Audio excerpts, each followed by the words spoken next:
For the second part of this lecture, we're going to continue discussing data loss prevention and cryptographic solutions. So data loss is intentional or unintentional release of information to an untrusted environment. Data loss prevention refers to a comprehensive approach covering people, processes, and systems that identify, monitor, and protect data in use, data in motion, and data at rest through deep content inspection and with a centralized management framework. Data loss prevention controls are based on policy and include classifying sensitive data, discovering data across an enterprise, enforcing controls, and reporting and auditing to ensure policy compliance. So first of all sensitive data within an organization needs to be protected at all times and in all places. As the first step, an enterprise needs to define what is sensitive data, and if necessary, establish different levels of sensitive data. Then the organization needs to recognize sensitive data whenever it is encountered. Finally, there must be applications that recognize sensitive data in real time. There are 4 common approaches to recognize sensitive data. The first approach is rule-based recognition. It uses regular expressions, keywords, and other basic pattern matching techniques. This technique efficiently identifies data blocks, files, and database records that contain easily recognized sensitive data.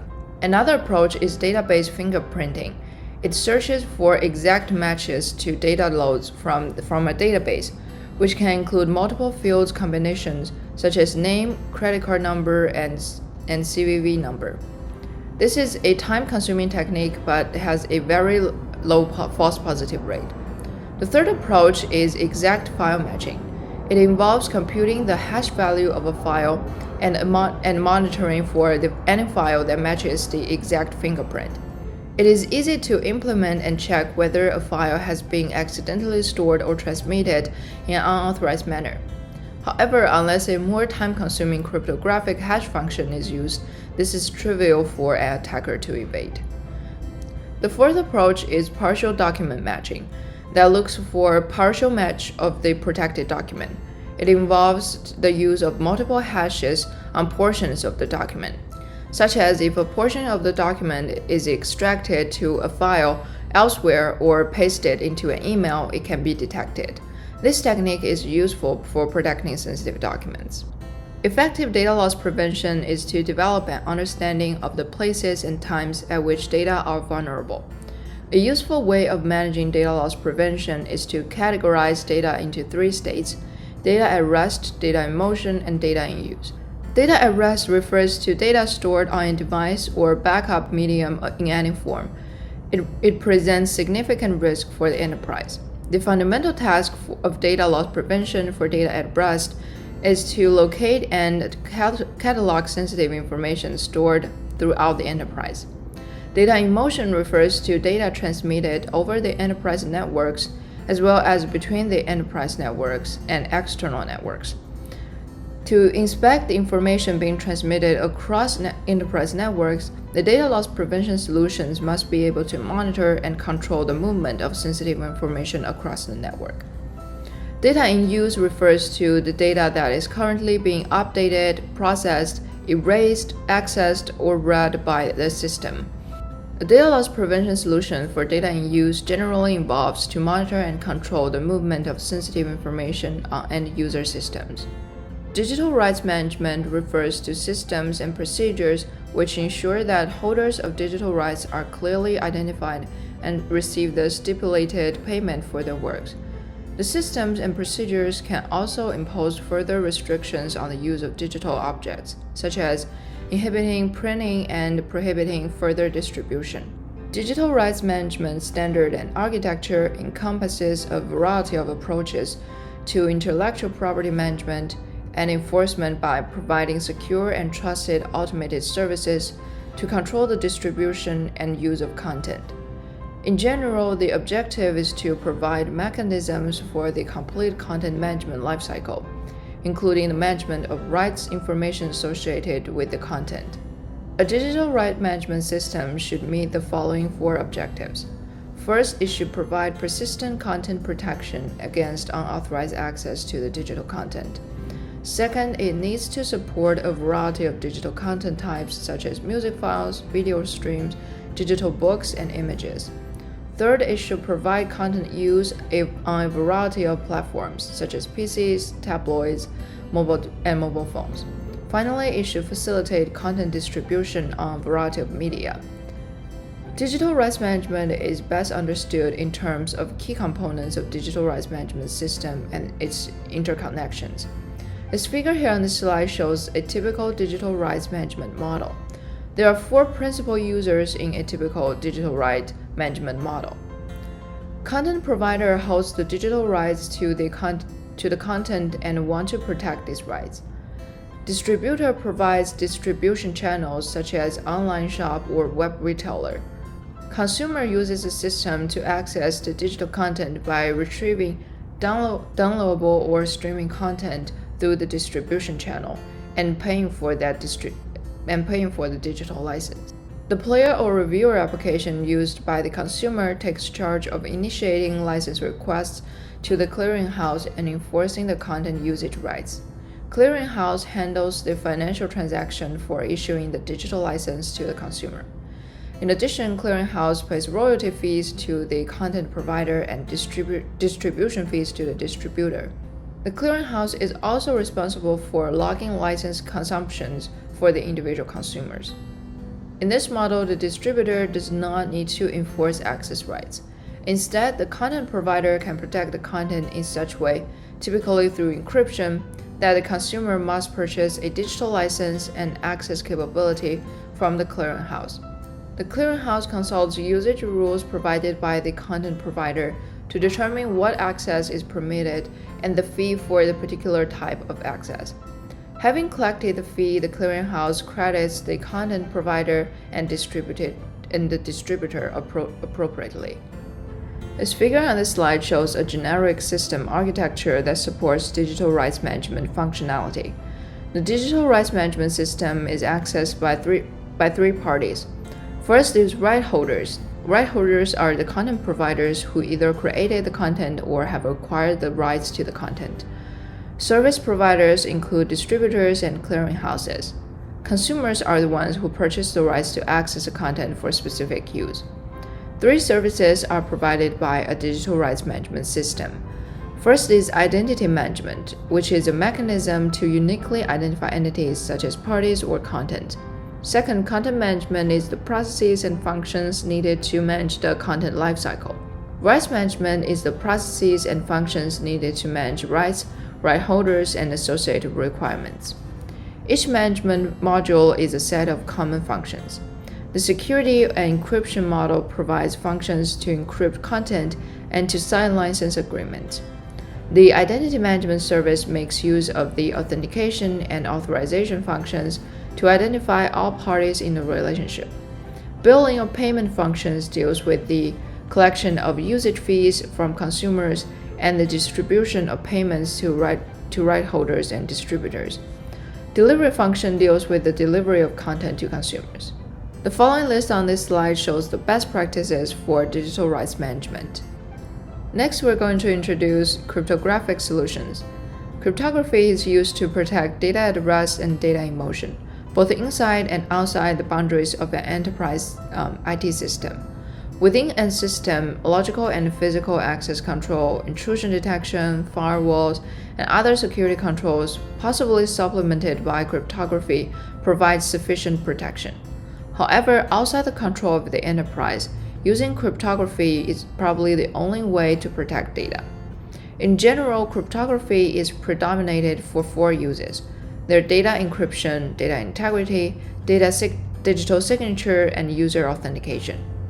Data encryption is a powerful and cost-effective means of providing data confidentiality and integrity. Once data are encrypted, the ciphertext does not have to be protected against disclosure. Further, if the ciphertext is modified, it does not decrypt correctly. Data encryption is especially useful for transmitting data over the internet or other network outside the control of the enterprise, and also for cloud storage. Cryptographic algorithms provide an effective way to determine whether a block of data, for instance, email texts, or database records was altered in any unauthorized manner. The digital signature is the electronic equivalent of a written signature that is recognized as having the same legal status as the written signature. In addition to ensuring data integrity, digital signature algorithms provide a means of linking the document with a particular entity, as is done with a written signature. Cryptography is the basis of several advanced authentication methods. Instead of communicating passwords over an open network, authentication involves demonstrating knowledge of cryptographic keys. Using such method, a one-time password that is not susceptible to eavesdropping is used. Cryptographic algorithms fall into three broad categories: encryption, decryption algorithms, secure hash algorithms, and digital signature algorithms. Such algorithms are quite technical.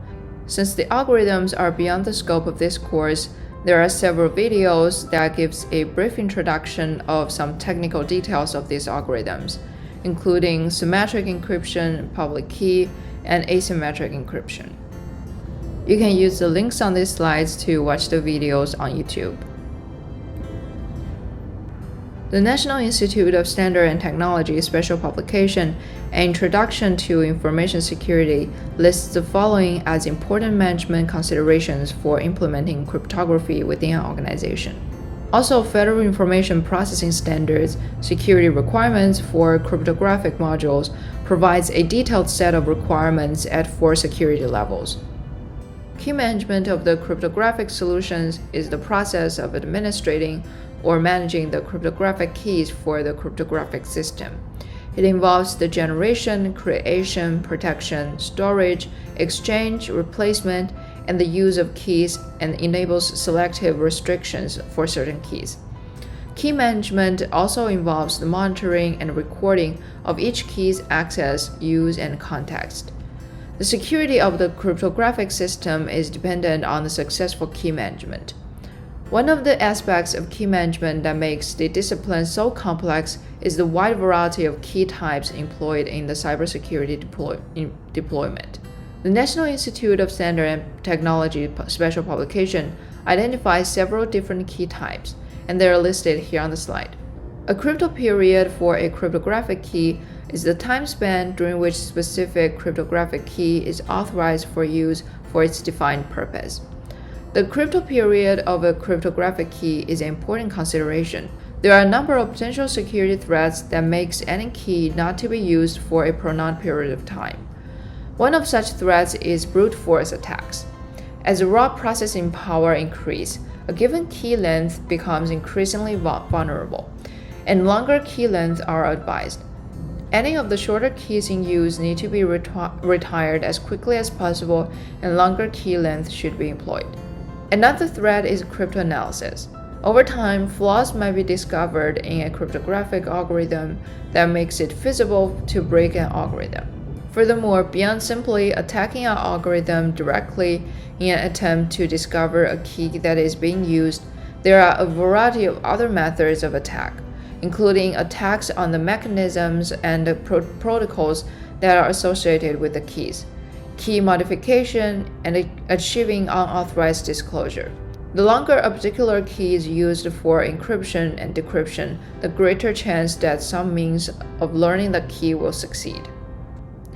A key may pass through a number of states between its generation and destruction. This figure here on the slide shows the typical life cycle of a key. The main cycle consists of 6 states.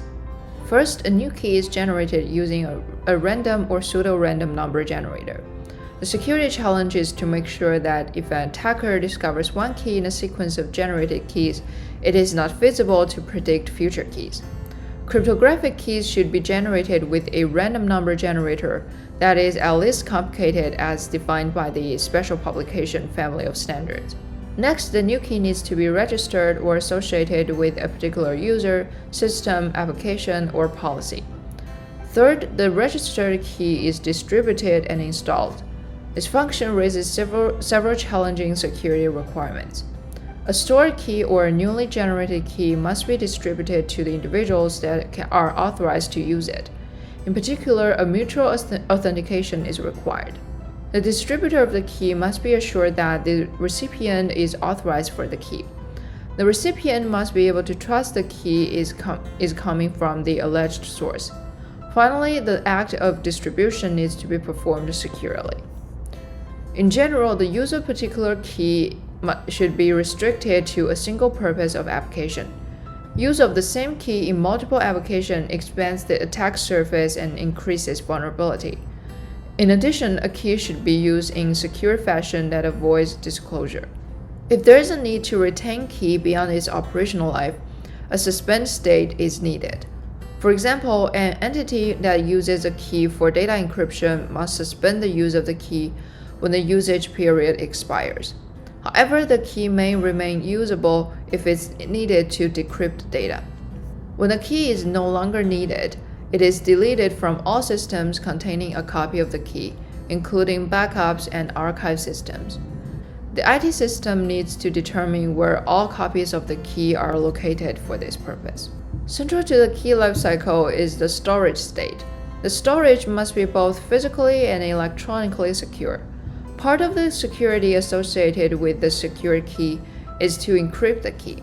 Two functions associated with the key storage facility are key backup and key recovery. The process of backup and the process of recovery must be performed in a secure fashion, and the backup storage must be secured as well. Two additional states are associated with keys. First, the longer the key is used, the more encrypted material is potentially available to an attacker who is attempting to discover the key. If a key is compromised or if compromise is suspected, the key must be revoked, and the remedial action should be taken. First, the need to halt the use of the key must be securely communicated to any user of the key. Second, the recovery function must be performed on the basis of appropriate level of risk involved.